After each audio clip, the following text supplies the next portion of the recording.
درې نوي جنګ ځپلو کورنیو 15 میلیونه او 500 زره افغانۍ نغدي مرسته وویشل شوه. نن د لغمان ولایت د مرکز ولسوالیو په درې نوي ملکي جنګ ځپلو کورنیو چې په جنګونو کې د کورنۍ غړي شهیدان او یا هم زخمیان شوي ول، نن د ملي والي حکومت د مشرتابه لخوا د هر شهید کورنۍ ته 100 زره او زخمیانو ته 50 زره افغانۍ نغدي رالیږل شوې مرسته د لغمان ولایت د مرستیال الحاج شهزاده مظلومیار او د اړونده کمیسیون په لاسونو وویشل شوه. د ملي یووالي د حکومت د مشرتابه د خاصې پاملرنې له مخې نن په لغمان کې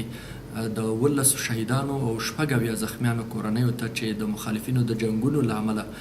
زیانمنې شوي وي هغه نغدي مرسته چې د اجرایي ریاست د یو ځانګړي حکم پر اساس هغوی ته منظور شوې وه هغه ورته نن د ښاغلي معاون صاحب او د اړونده کمیسیون په لاسونو وویشل شو. یادونه ده چې له دې وړاندې هم په بېلابېلو پړاوونو کې جنګ ځپلو کورنیو ته ورته مرستې ویشل شوي دي.